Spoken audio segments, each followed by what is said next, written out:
Today, we're going to break down one of the most powerful ideas in business: how to create an offer that's so good your customers feel like they just can't say no. We're going to reverse engineer the whole process, moving from a product nobody wants to one that basically sells itself. So let's start with a situation that's, well, just painful. You've poured your heart and soul into building an amazing, innovative product, but nobody's buying it. So why does this happen? Well, often the problem isn't the product at all, it's the offer. The legendary consultant Peter Drucker absolutely nailed it with this quote. The goal isn't to push a product on people, no. It's to understand the customer so deeply that the thing you create is the exact solution they've been looking for, something they actively pull towards themselves. That right there is the secret sauce. So our first big move here is a mental one. We have to completely shift our focus. We're going to stop obsessing over what we sell, and instead, we're going to put a giant spotlight on the person we're trying to help. Take a look at this roadmap for a second. See where offers is? It's not some little thing you tack on at the end. No, it's a critical bridge, a foundational piece of the entire business structure. If you can get this part right, trust me, the journey ahead gets a whole lot smoother. So, how do we build that incredible offer? Well, it all starts with getting a crystal clear picture of your ideal client. And I mean, we need to go way, way deeper than just the surface level stuff.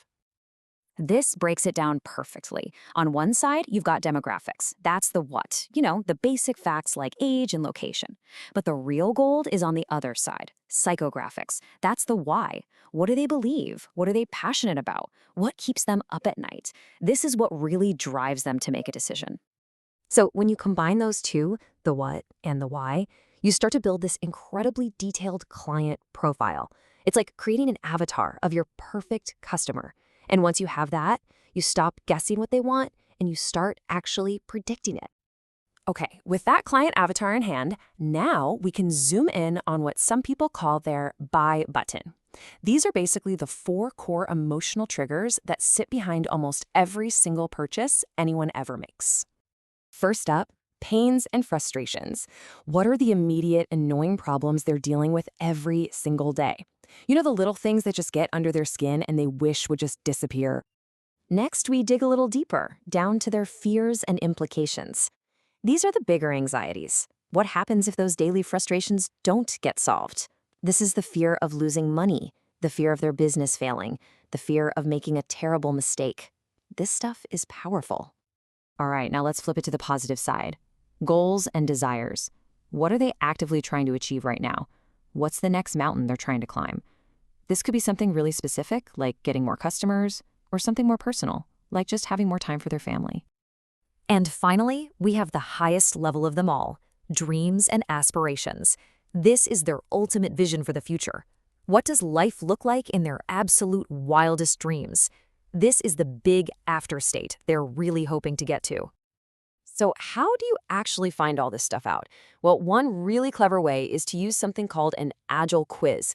Now, don't think of a boring old survey. This is more like a smart, dynamic conversation where each question changes based on the last answer, letting you dig deeper and deeper to find out what people really want.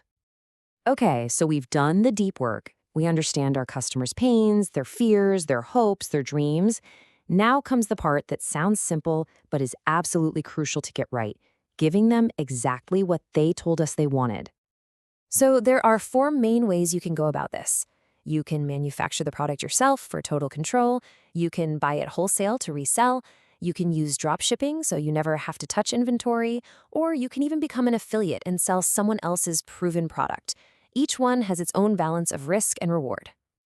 Let's just take a quick look at drop shipping since it's a super popular way to start. The big pro is that it's awesome if you're on a tight budget. No buying inventory, no warehousing. But the trade-off is pretty significant. You're looking at lower profit margins, and you have way less control over things like shipping and quality, which can definitely be a risk. And now we get to the final and, I think, most powerful stage of this whole thing, moving beyond just a single sale. This is where you turn your customers into a real community, a community that becomes its own engine for growth. This image shows the whole loop perfectly. It all starts with you, the supplier, genuinely caring about and engaging with your customers. When you build that strong relationship, they feel good about sharing your stuff with their friends. And that creates this awesome cycle of growth that just keeps feeding itself. A really smart way to organize this is with tiers of loyalty. You've got your fans, people who get perks for buying more often, then you have advocates who get rewarded for spreading the word. And at the very top, you have your advisors and partners who are rewarded for bringing in new customers. It gives everyone a way to get involved. And all of this leads to what you see right here, the sales viral loop. Just follow the arrows. A new person hears about you, they become a customer, they have such a great experience that they can't help but share and refer others. That social proof then brings new people right back into the top of the loop, and the whole thing just keeps going and going. So what makes this entire engine run? It really comes down to two things: an offer that provides undeniable, genuine value, and making it ridiculously easy and rewarding for your happy customers to spread the word for you. And that really brings us to the big, fundamental question you've got to ask yourself about your own business. Are you just selling a product? Or are you actually offering a solution? Are you listing features? Or are you solving a deep pain and helping someone achieve their biggest dream? Because the answer to that question, well, that's what will define your success.